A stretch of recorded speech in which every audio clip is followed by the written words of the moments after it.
spoštovani predstavniki medijskih hiš, spoštovani gostje, spoštovani člani upravnega odbora za postavitev Plečnikovega parlamenta.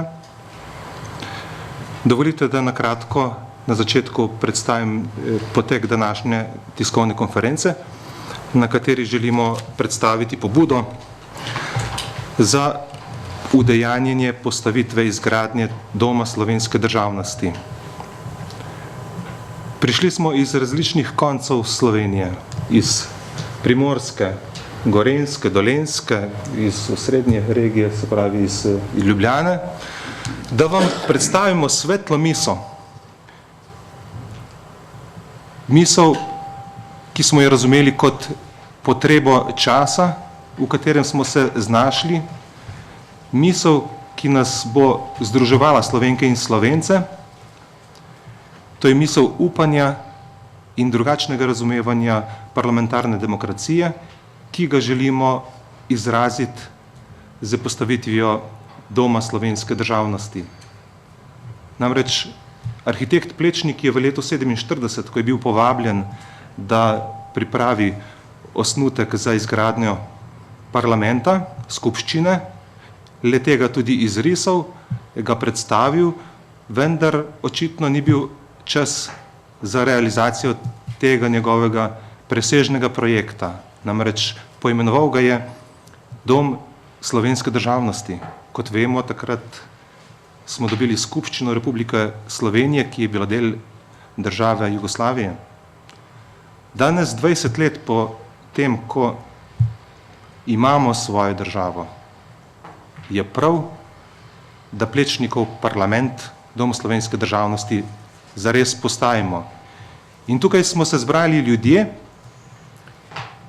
ki verjamemo, hočemo in vem, da bomo skupaj z vsemi Slovenci in Slovenkami zmogli postaviti Dom slovenske državnosti kot simbolni pomen združevanja, preseganja preteklih zamer, ki so se ustvarjala v letih po vojni in ki še niso presežena. Kulturno in etnološko društvo Gals Bartolomej, ki ga vodim vse od začetka, imamo v statutu zapisano, da bomo izvajali projekte, ki krepijo slovensko identiteto. Kar nekaj teh projektov smo zastavili, jih tudi uresničili in ne vidim nobenega razloga, da ne bi ta pobuda, ki jo danes naslavljamo, tako na državo, politiko, predvsem pa na slovenskega človeka, da je ne bi zmogli skupaj tudi uresničiti.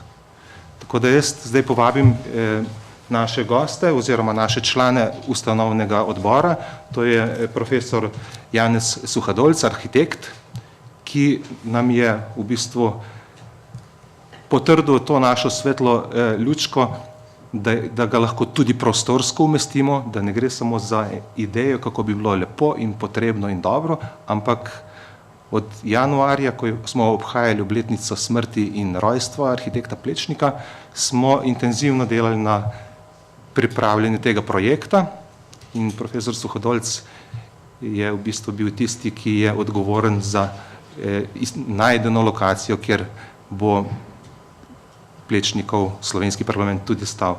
Potem je z nami tudi gospod Daniel Starman, odvetnik iz Kopra, ki je bil v letu 2007, je predsedoval slovenski konferenci Svetovnega kongresa in Svetovni kongres je v tistem času na slovensko državo naslovil pobudo, ki ni bila odzivna, bila je pobuda na deklarativni ravni, današnja pobuda pa je pristop k udejanjenju. Ne samo potreba, ker smo zastavili že projektno pričakovanje, kako bomo prišli do parlamenta, ki bo stal.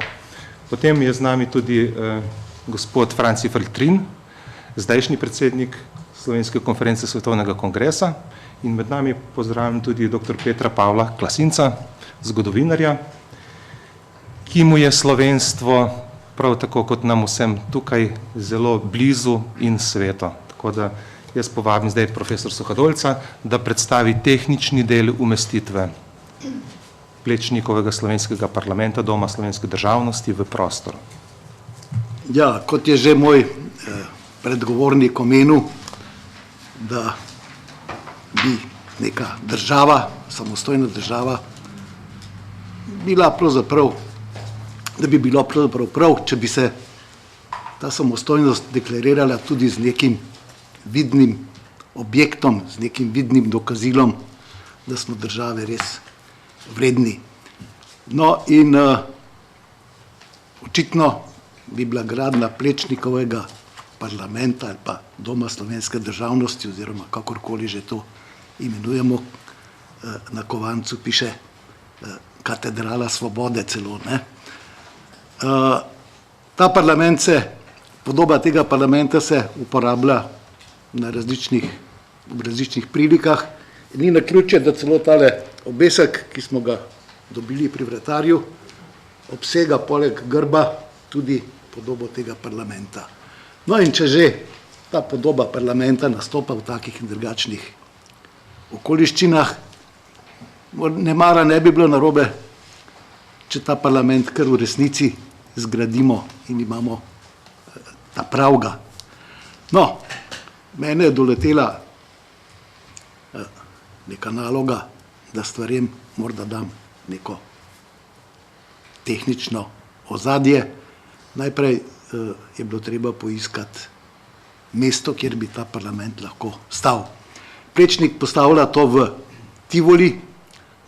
Zdaj je Tivoli odrezan s cesto, železnica ne bo poglobljena. Na tem mestu, kjer ga Plečnik postavlja, bi bilo silno težko vzpostaviti tako zvano infrastrukturo. Padla je misel, da bi bil ta parlament postavljen morda celo na šancah, to se pravi, da bi bil pendan Ljubljanskemu gradu. No, meni se je pa zdelo, da bi morda bil ta parlament vendarle najbolj primeren, če se malo poetično izrazim, v srcu Ljubljane.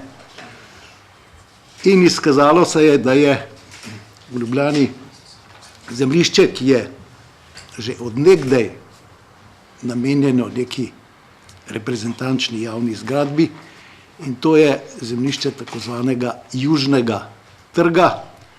To je stavbni kare med Čopovo Slovensko in Wolfovo ulico. Ta kare ima na robu kar solidno zazidavo, med drugim pošta, mestna hranilnica in še nekatere kar lepe stavbe zaznamujejo ta kare. Znotraj tega kareja je pa stavbna navlaka. To so bivše delavnice, garaže, drvarnice, pomožni prostori, in če bi se to očistilo, nastane prostor, ki bi bil sposoben sprejeti zgradbo Plečnikovega parlamenta, in je to prikazano tudi tamle na temle panoju, ki je tukaj pred vami. Poglejte, tamle je Kongresni trg spodaj, potem je ta kare, znotraj katerega bi bil umeščen Plečnikov parlament, ja, in tukaj še na sliki.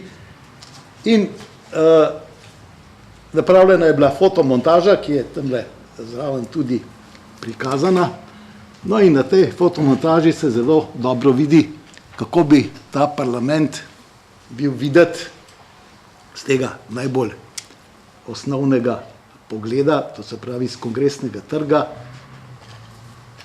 Bi bil flankiran na eni strani z stavbo Kazine in na desni strani z neko starejšo stavbo, ki nima kakšnega posebnega imena. Jaz mislim, da je ta fotomontaža kar prepričljiva.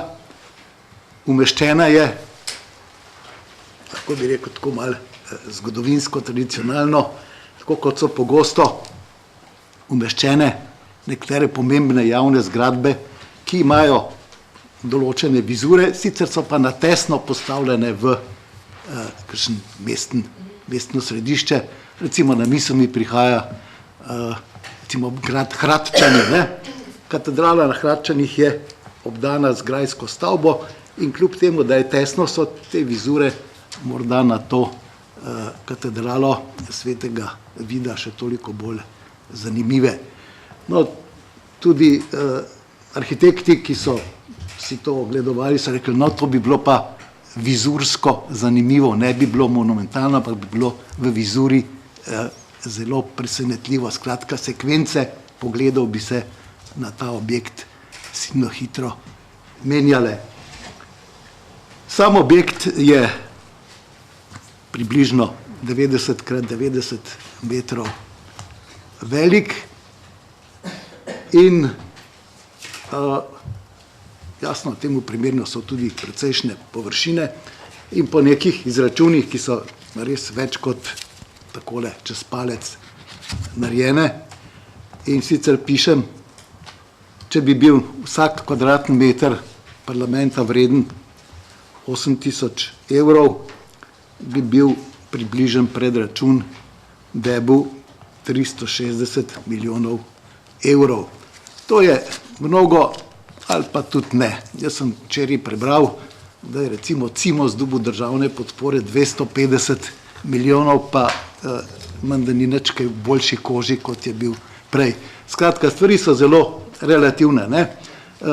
Olimpijada v Sočiju je stala 50 milijard, ne. To se pravi, za 50 milijard bi dobili 150 Plečnikovih parlamentov, ne. Tako, če se malo spustimo v tele relacije. Seveda, za enega siromaka je tudi 500 evrov lahko velik denar, ne. Kot sem že omenil, široko je 50, dolgo je 90, dolgo je 90, nekaj manj, no, se ni važno, ne. Tale triumfalna špica se pa povzpne kar na 115 metrov, ne. Skratka, pridobili bi stavbo, ki bi bila nedvomno nova osnovna ljubljanska razglednica. In seveda tudi slovenska.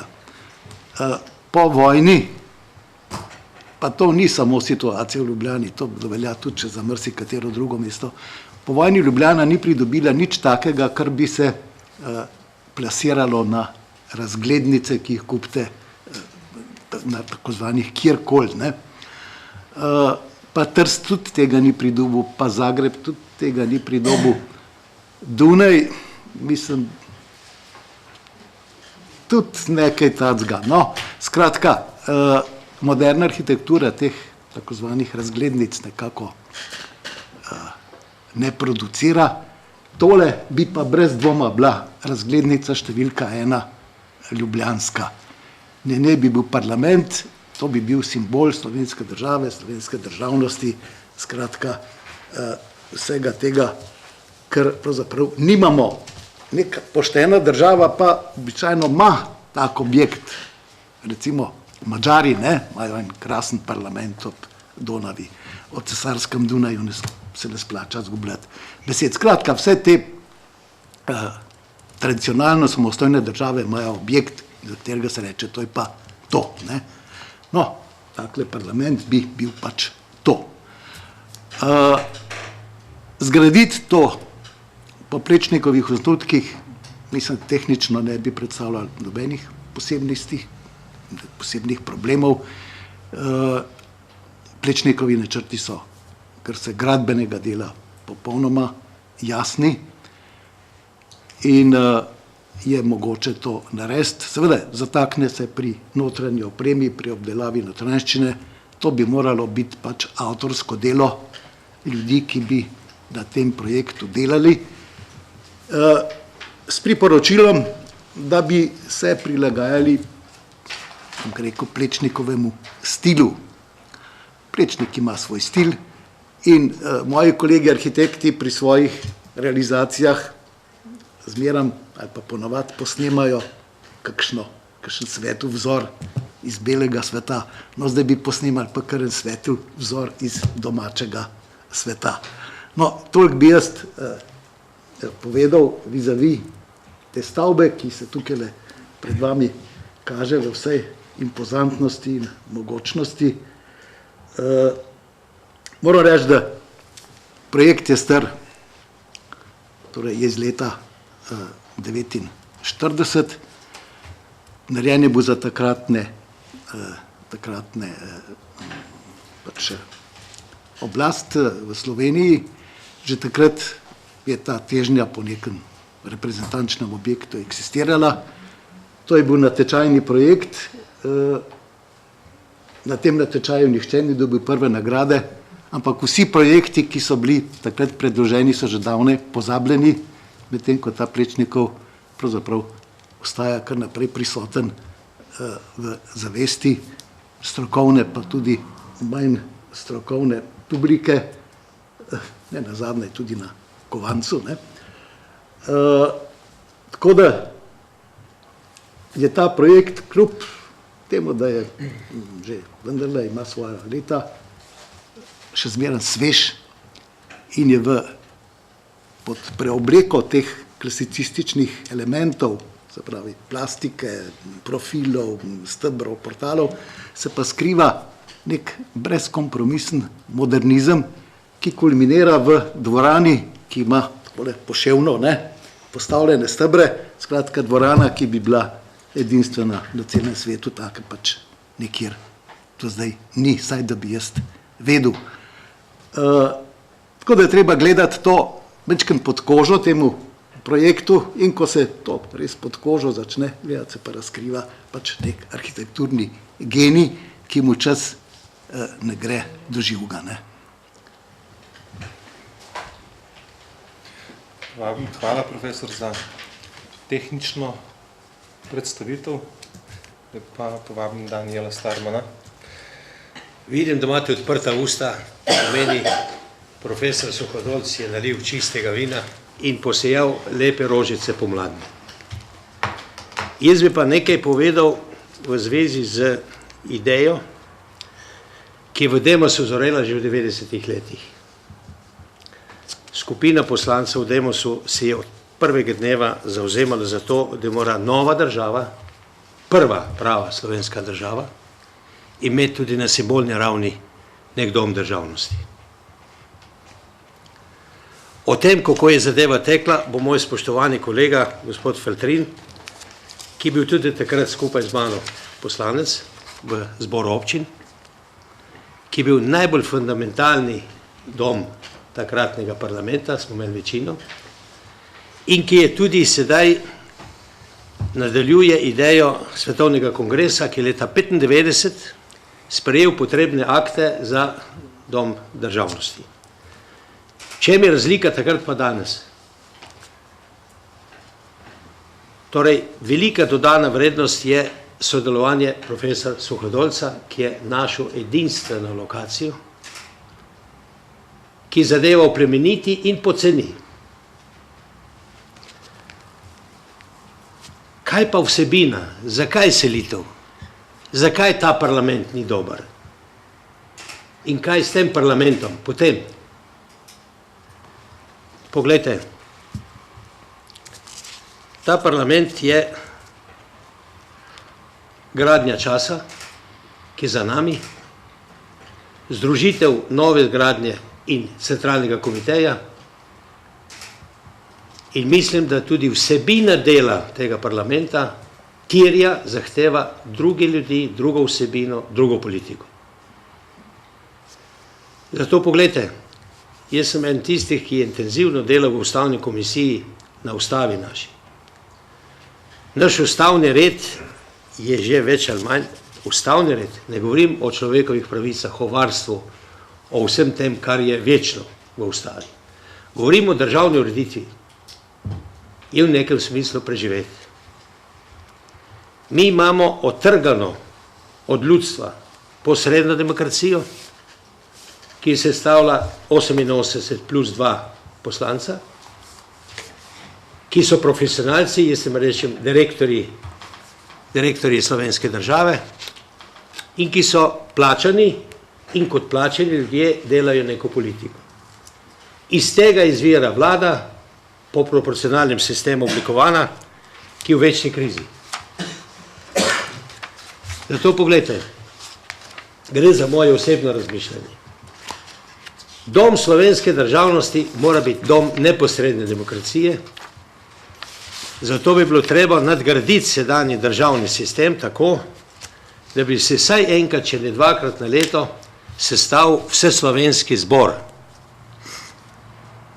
ki bi sprejemal proračun in ki bi še marsikaj drugega lahko določil, da bi država bila resnično politično stabilna. In če je kakšna ideja in kakšno sporočilo združevalno, kot je rekel gospod Bregar, spravno, je to sporočilo Plečnikovega doma državnosti ali katedrale svobode. In kako do tega priti? Mi smo že naredili prve korake z pismom mestne občine Ljubljana, prve korake do glavnega šefa za umestitev in čakamo odgovor. Po današnji tiskovni konferenci bomo naredili vlogo, da nas sprejme predsednica vlade, da ji prinesemo popoldanske rože, da ne bo živela samo od žleda in od odstopljenih odstavljenih ministrov, da ji prinesemo eno upanje, nekaj, kar Slovence povezuje, ne razdvaja. In ta projekt, ki bo kongresni trg povezal z univerzo, filharmonijo in celotno zgodbo objel, kot v Vatikanu, Cerkev svetega Petra. Je to tak element za novo obdobje. Profesor Suhodolski, bolj na tleh kot jaz, pravi, to se bo gradilo 20 let. Jaz trdim, da je možno to zgraditi v nekaj letih. In kako zgraditi? Za finančno udeležbo državljanov doma, v zamejstvu in po svetu.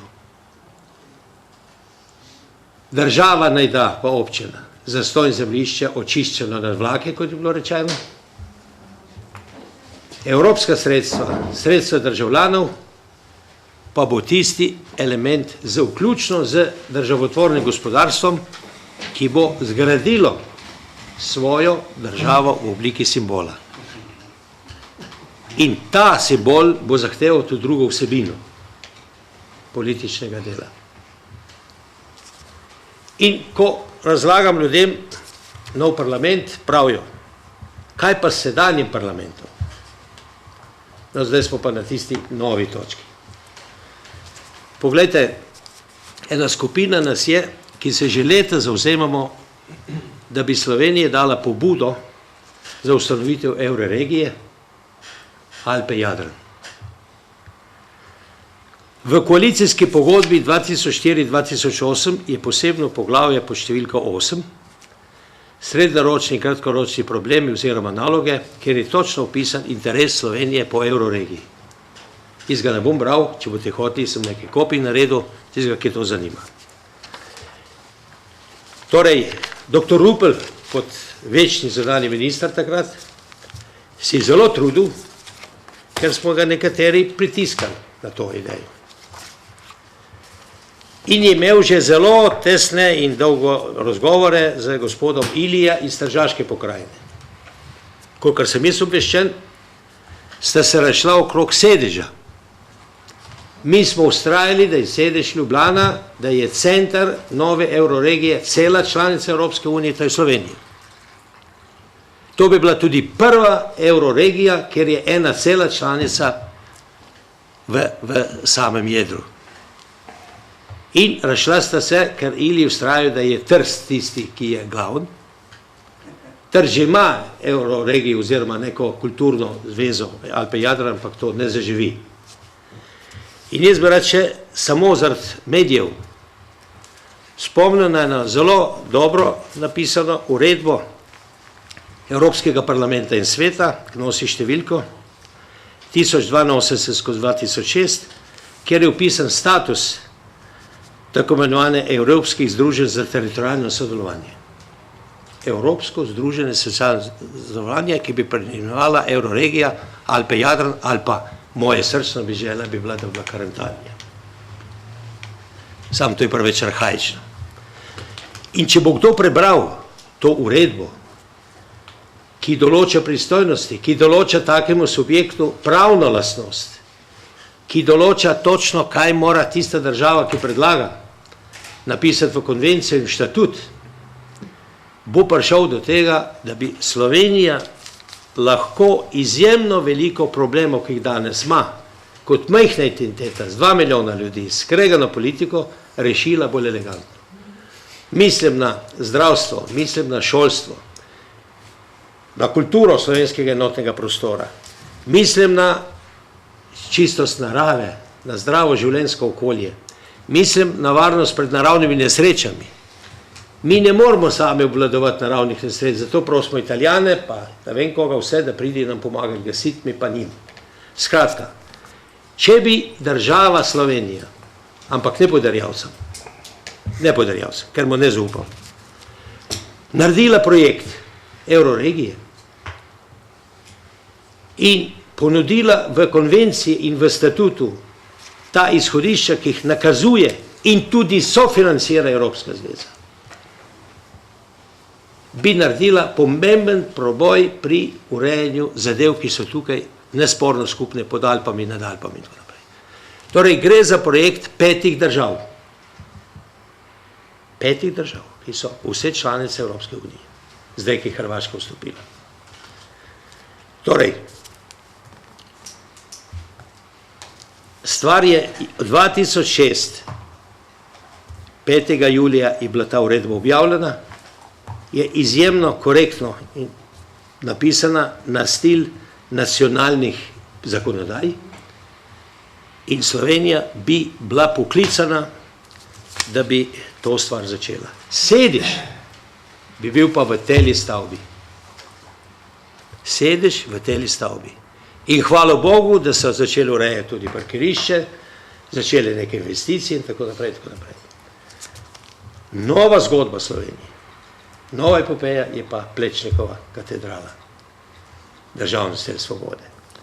Tako da v naši skupini imamo tudi odgovor na to, kaj s tem premoženjem, kaj s to zgodbo. In kaj bi pomenilo imeti eno tako Evropsko združenje za teritorialno sodelovanje, s tem bi pritegnili ne samo evropske ustanove, druge, ampak tudi zaposlitev, ljudi, ideje in tako naprej. To bi bila edina, kot sem že rekel, edina euroregija, v kateri je ena članica v sredini. Celotno število prebivalcev po različnih idejah so. Jaz ne bom govoril zdaj o Karantani, ki je bila zelo velika, pa ni bila država. Mi pa zdaj lahko ustanavljamo Evropsko združenje, ki rahla trdne nacionalne meje in tako naprej, ki povezuje interesno. Bi imelo okrog 4,5 milijone prebivalcev. Na koncu še nekaj, ker prihajam iz tistega področja dol. Beneška republika je zdaj glasovala po internetu za odcepitev. Torej, idej o regijah do Dubrovnika je bilo že zelo veliko. Vendar nobena od držav udeleženc ni naredila še tistega ključnega koraka, da bi na najvišji ravni sprejela sklep, sprejela predlog konvencije, sprejela statut in ga ponudila drugim državam v obravnavo. To je naloga naslednje koalicije, naloga naslednje vlade in zunanjega ministra. To sem imel jaz zapovedati, če bo kdo kaj vprašal, z veseljem povem tudi kakšne detalje. In sem zelo vesel, da smo se zbrali v tej družbi ob tem Plečnikovem petelinu in da imam tukaj Franca Feltrina, ki bo lahko tudi povedal, kako smo mi dva skupaj od leta 1995 pravno in politično urejala to idejo, o kateri danes že ne samo sanjamo, ampak imamo realno podlago. In na koncu sestavili smo pristopno zavezo, ne kot ste navajeni v strankarski politiki, da pristopno izjavo. Pristopna zaveza za dom slovenske državnosti. S podpisom te listine vstopam v skupnost aktivnih udeležencev postavitve Plečnikova slovenskega parlamenta pobudnikov. Društvo Galos Bartolomeus, Stane Bregar, profesor Janez Suhodolc, arhitekt, Daniel Starm, odvetnik v pokoju, Franci Feltrin in Matjaž Košak. Matjaža Košaka danes ni, bo povedal gospod Bregar, kje je v Evropi.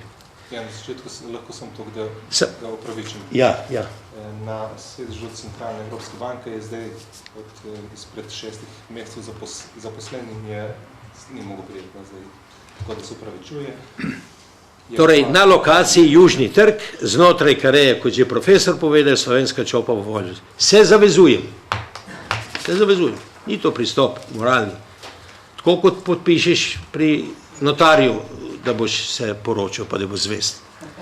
Da bom po svojih močeh denarno prispeval in storil vse, da naša država končno tudi zbranim denarjem Slovenk in Slovencev, živeči v domovini, zamestju in tujini, ter z donacijami dobrih ljudi, ki imajo nas radi, končno zgradi dom slovenske državnosti.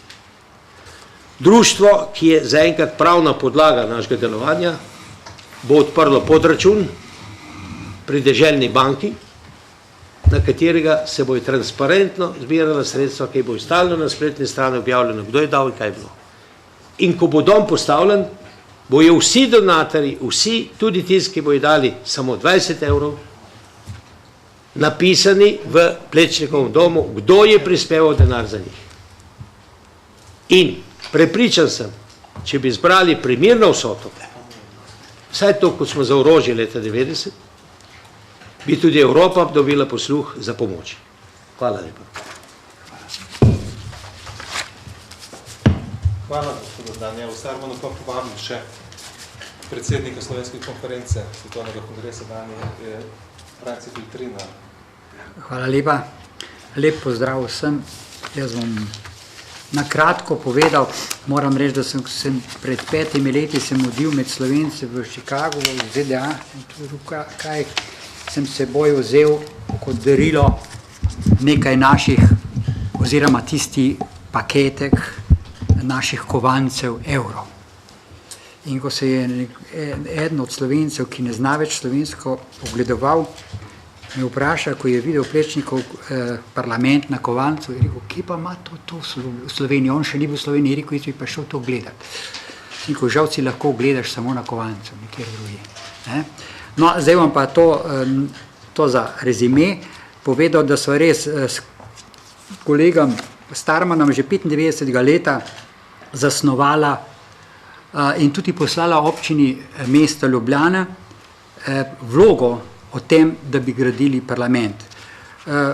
Napisala so celo ustavni akt oziroma osnutek ustavnega akta in so poslala, in bom jaz zdaj na kratko samo tole prebral. Mestni svet, ki je nam odgovoril in je sprejel sklep na svoje skupščine na podlagi 25. in 26. člena statuta mestne občine Ljubljana, uradni list ta in ta, je mestni svet mestne občine Ljubljana na 12. seji dne 9. novembra 1995 obravnaval pobudo Svetovnega slovenskega kongresa za postavitev vseslovenskega parlamenta, dom slovenske državnosti, in prejel naslednje sklepe. Prvi sklep. Mestni svet MOL zadolžuje oddelek za urbanizem in varstvo okolja, naj preveri možno lokacijo za postavitev doma slovenske državnosti. Drugi sklep.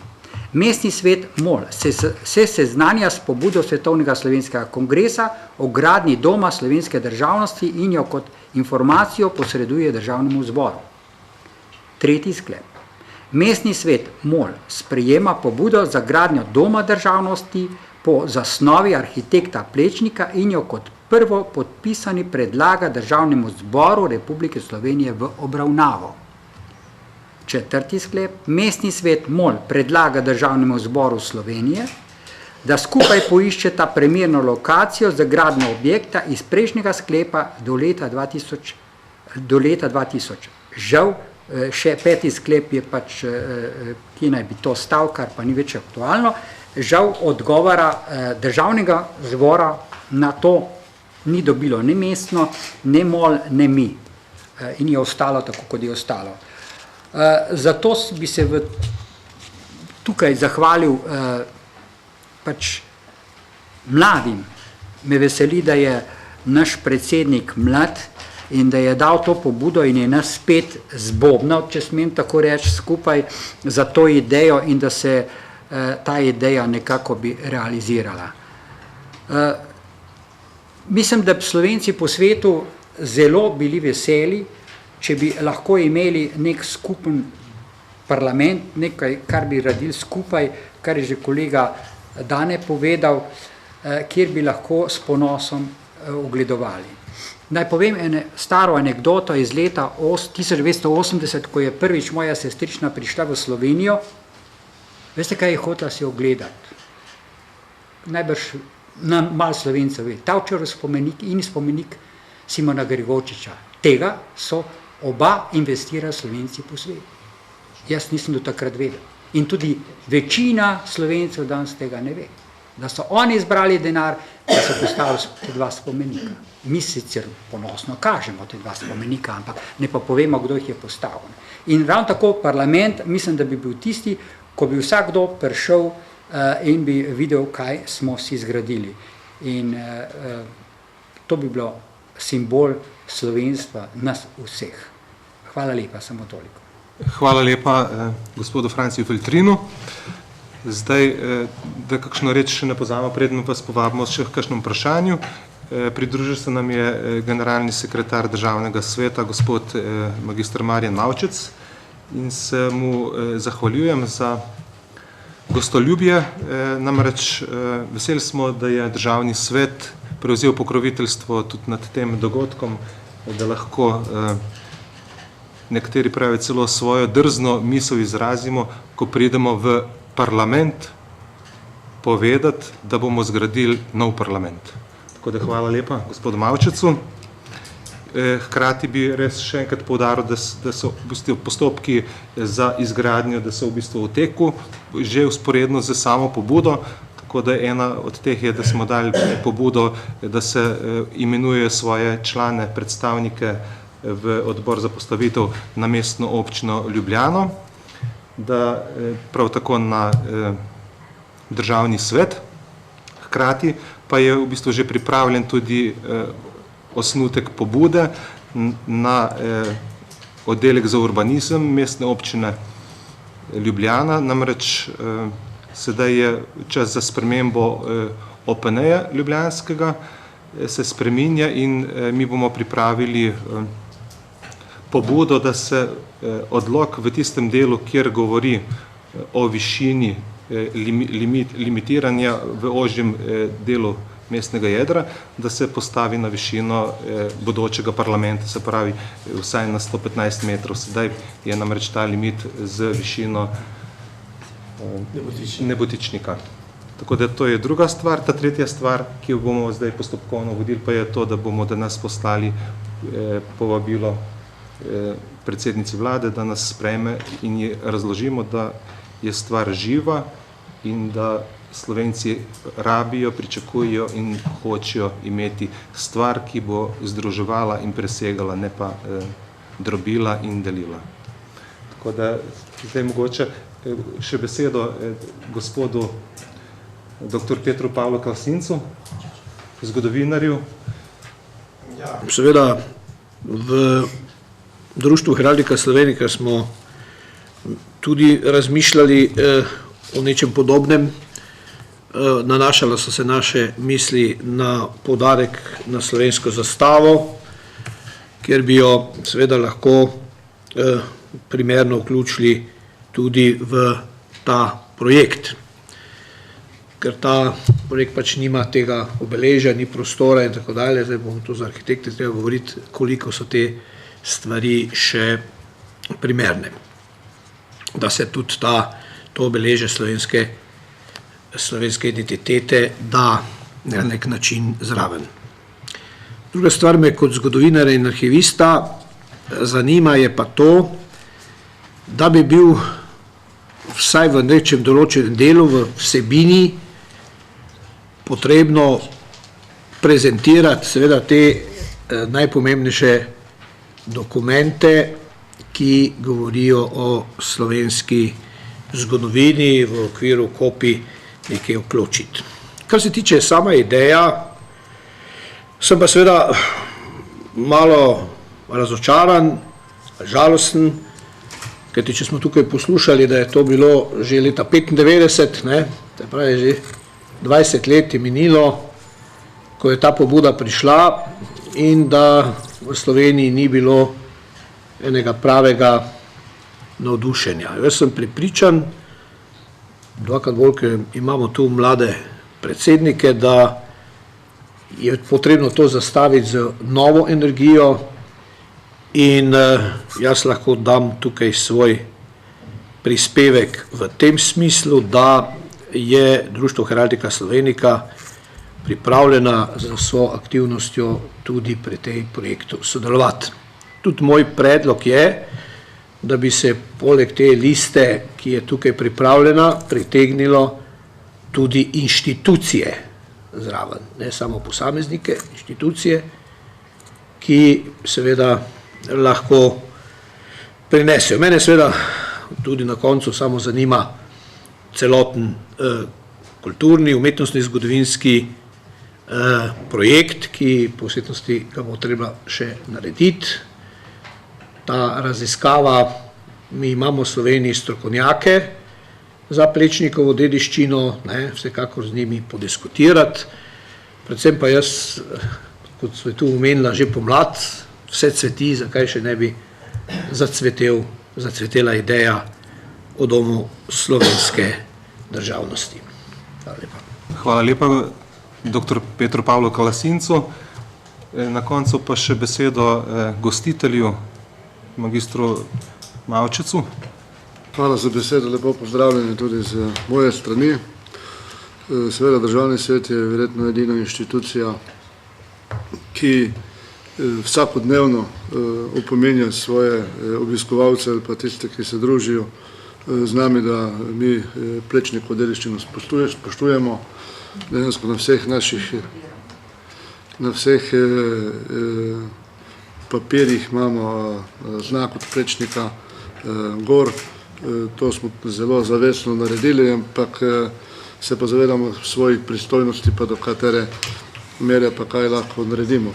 Tudi te letnice, ki so bile povedane, sam sem tudi vključen že približno 10 let v to idejo in se udeležujem vseh neformalnih sestankov do sedaj, ki so bili, kjer je bilo pač potrebno. In lahko povem, da sem tudi pripravljen pred tem auditorijem priseči, da bom naredil vse, kaj je v moji moči, da bo ta ideja zaživela in zagledala luč sveta, ker v to državnost in to povezovalnost osebno zelo močno verjamem. Hvala. Ja, jaz bi samo to rekel, ker bo sigurno zavrešalo po celi Sloveniji, posebno mediji in drugi, kaj pa zdaj v tej taki finančni stiski. Poglejte, 95. leta smo doživeli isto, 97. leta isto, ko je bilo, danes govorimo, da je bilo takrat čas debelih krav, pa nismo dobili nobenega odziva. Jaz mislim, da tudi danes, tako kot je gospod profesor povedal Suhadolc, ne bi bilo problem, se ni to od danes do jutri, ampak to je čas 10-20 let. Hvala lepa. Torej, odgovor profesor Klasincu. Torej, ta pristopna zaveza ni omejena na fizične osebe. Torej, tukaj so zelo zaželjene pravne osebe in mi bomo posebno pozornost posvetili tako imenovanim poštenim podjetnikom, v kateri so Boskarol, Akrapovič, Joc Pečečnik, ki deklarativno prisega na Plečnikovo dediščino. Prosim, torej gre za to, da naj ljudje, ki so v živem gospodarstvu, ki imajo kapital, prispevajo, da bojo dobili na steni Plečnikovega parlamenta vidno mesto v obliki zlate ploščice ali kakor drugače. Torej, skratka, nihče, Društvo Heraldika in tako naprej, vsi so poklicani, vsi so želeni, to je samo predlog zaveze in če bo danes kdo to podpisal, sprejema pod prisego, kot je rekel gospod Mavčec, da bo naredil vse, da se to uresniči. Mi se ne gremo saditi rožice, mi gremo z lopato kopati in delati garaže spodaj, ki jih Plečnik ni predvidel, gospod Suhadolc jih pa predvidel, povezano s Kongresnim trgom in narediti nekaj famoznega, kar vidite, lepi beli obliki kot nevesta. Toliko, hvala.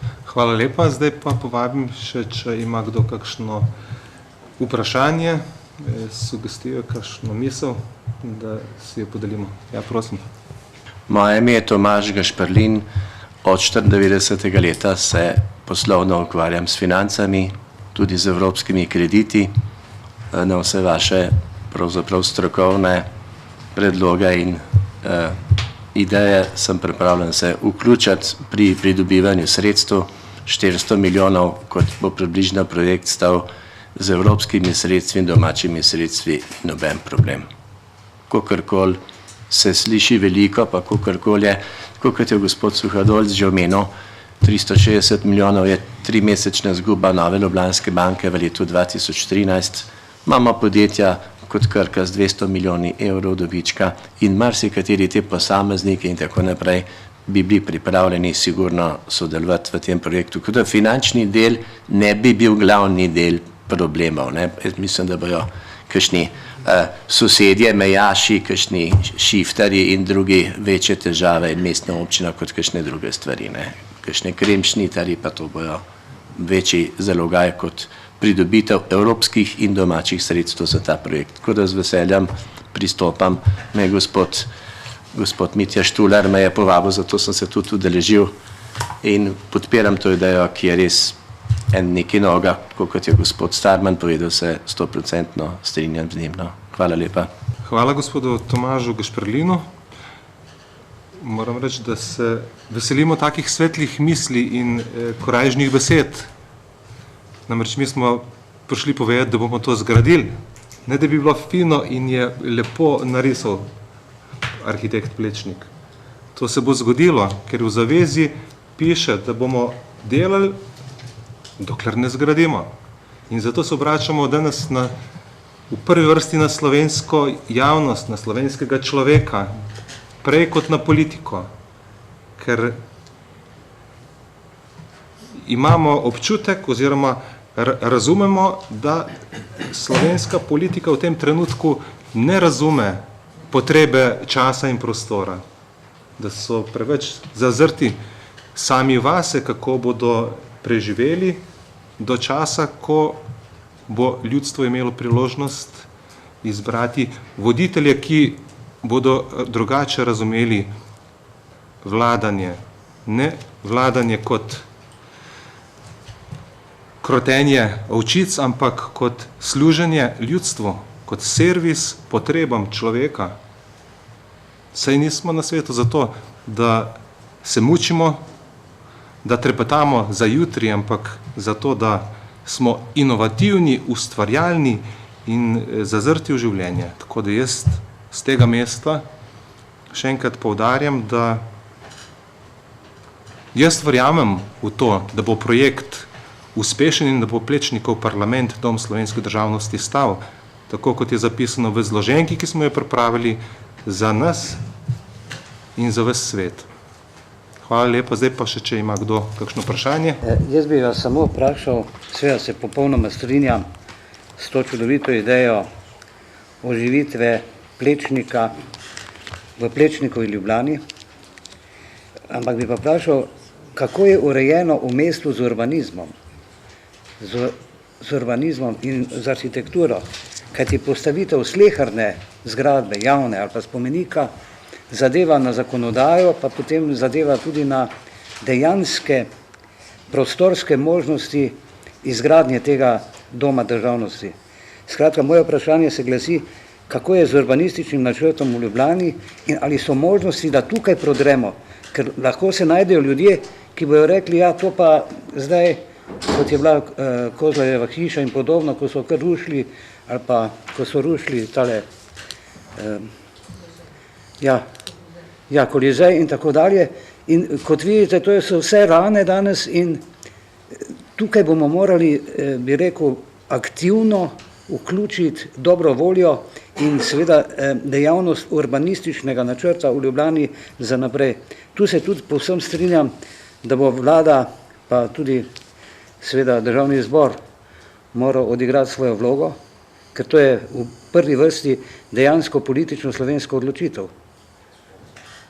to ni samo odločitev neke zgradbe, ne, ampak je dejavno tudi zgodovinsko odločitev. Skratka, mene zanima prostorsko-urbanistično vprašanje v mestu Ljubljani, ali bo to mesto tudi sprejelo. Tudi mestni svet lahko to zavrže. In takrat smo mi blokirani. Ja, mislim, takšne so razmere, veste, jaz dobro govorim, ne. Se pa popolnoma strinjam, podpisujem tudi to zavezo, seveda. Hvala za vprašanje, gospodu Vladimirju. Poglejte, zdaj, že tudi v tej zloženki je zapisano, da je v času, ko je Plečnik sodeloval pri urbanističnih, se pravi, zasnovah in načrtih mesta Ljubljane, da je že Plečnik predvidel v ta kare med Wolfovo, Slovensko in Čopovo ulico, da bo tukaj noter stala stavba državnega pomena. In v zdajšnjih urbanističnih načrtih, ki so sprejeti, je prav tako je to zapisano in potrjeno, da je tukaj namenjeno za stavbo državnega pomena, tako da problem je samo ta vidik višine, se pravi, ki odstopa od limita, ki je zdaj zapisan. Zato smo v bistvu zdaj pripravili že postopek pobude za spremembo OPN-ja, ki ga bomo zdaj v naslednjih dneh vložili na mestno občino Ljubljana. Tako da v tem kontekstu smo se na neformalnem srečanju tudi pogovarjali z načelnikom za urbanizem, gospodom magistrom Milanom Gajškom, ki nam je v bistvu potrdil to naše razumevanje zgodovinskih dejstev. Tako da mogoče še kakšno stvar glede tega, profesor Suhodolc? Ja, vse je bilo vse povedano. Mogoče gospod malo zamudil, ne, pa ni vse, kaj slišal. Zadeva mora to neko proceduro, ki je standardna. Lejte, ko se je delal Cankarjev dom, je bil tam Nunski vrt, pa se je tudi sezidalo, jasno, nekimi procedurami, takrat so bile take, zdaj so drugačne, seveda. Meni bi bilo najbolj všeč, da bi se kar jutri začela jama kopati, ampak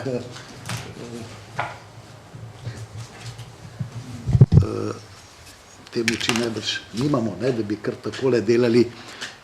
Ko sem pa že pri Cankarjevem domu, osnova je bila zrisana, načrti so se delali pa sprot.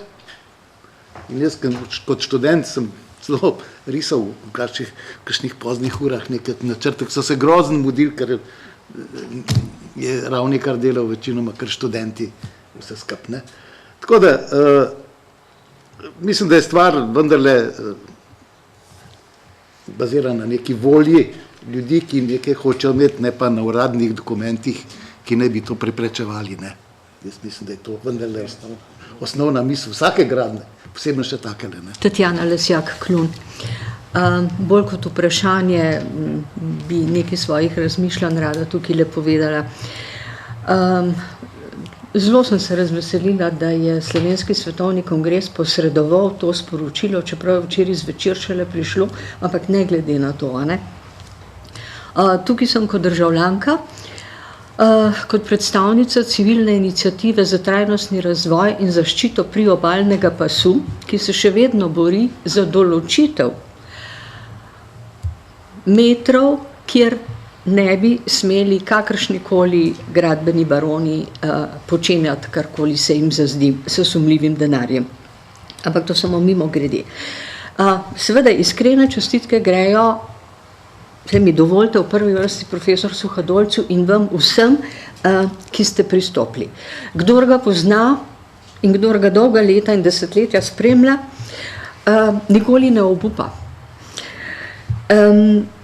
In mislim, da nam tudi tokrat ne bo treba nikoli podvomiti, da ne bi tega projekta speljali. Če je zraven še gospod Starman, moj tako rekoč landsman, če smem temu tako reči, malo neslovensko, ne? Midva oba prihajava z obale, kjer imamo celo vrsto grozne problematike.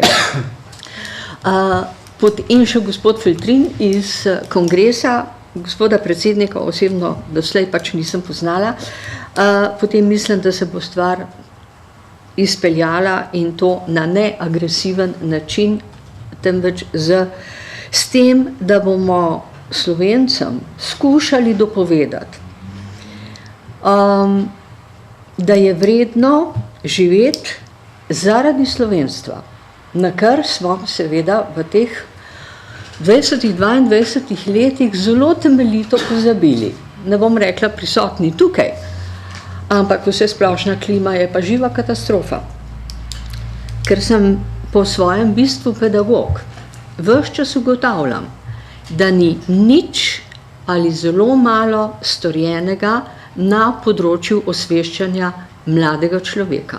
Mladine od osnovne šole skratka naprej. In če smem, morda se vam tehnično ne bo zdelo ravno primerno, ampak če smem kot res rojen učitelj predlagati, da bi ta ideja, bodi si z identičnim besedilom profesorja Suhodolca, bodi si z nekim prilagojenim, prirejenim, pa s tem ne v pomenu zmanjšanem, šla na vsa gospodinjstva v Sloveniji.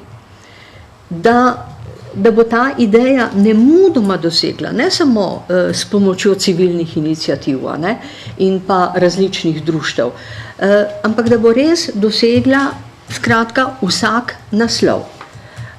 To bi se mi zdelo skoraj da potrebno. Ob volitvah tudi dobivamo vse mogoče letake v nabiralnike. In zakaj ne bi za eno tako blestečo, tako briljantno idejo, kot je končno postavitev Plečnikovega parlamenta, tudi vsakdo takoj zvedel to, kar mora zvedeti. Seveda ne v neki luksuzni izvedbi, ker za to verjetno ne bo nikoli denarja. In če se smem dotakniti še misli predsednika Svetovnega slovenskega kongresa, konference za Slovenijo, tudi profesionalno in uradno prihajam pa seveda iz meje, zahodne meje. Kasneje sem se tudi ukvarjala uradno s Slovenci v zamejstvu in po svetu in bojim se, da se Slovencev spomnimo takrat, kadar jih potrebujemo. Do danes nimajo volilne pravice, da bi smeli glasovati, ali nimajo svojega predstavnika v slovenskem parlamentu. Mislim, da je to tudi nekaj, kar bi morda paralelno lahko potekalo. To boste pravniki najbolje vedeli, kaj se da storiti in kaj se ne da storiti. In kot vemo, jih slovenska država ne podpira v tistem smislu, kot si oni to želijo, kot to potrebujejo in tako naprej. Tako da tukaj mislim, da je v tem sklopu kar nekaj razmislekov in premislekov in da bo potrebna verjetno še nekoliko širša akcija. Hvala lepa. Hvala gospe Tatjani. Zdaj pa še vas. Ja, dober dan, jaz sem Janez Luzar. Rad bi se zahvalil tudi Slovenskemu kongresu za vabilo in ta zgrado je meni zelo všeč in tudi mislim, da 1% BDP-ja se lahko privoščimo za tako stvar.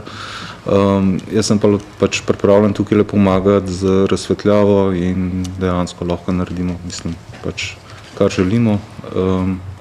In mi je všeč, da je ta pobuda prišla naprej in bom pomagal po svojih močeh, kolikor bom lahko. Tako, jaz bi se potem zdaj ob koncu res zahvalil vsem za to, da ste si vzeli čas, da ste seveda prišli. Želim, da si vzamete domov zloženke, ki smo jih pripravili, na katerih je tudi ob koncu zapisano, kje in na kakšen način lahko spremljate razvoj dogodkov. Jaz sem prepričan, da bomo v taki obliki, mogoče upam, da tudi v tem prostoru, še lahko obveščali slovensko javnost o aktivnostih, ki jih bomo peljali in upam, da kaj kmalu z kakšnim korakom bližje do temeljev. Hvala lepa.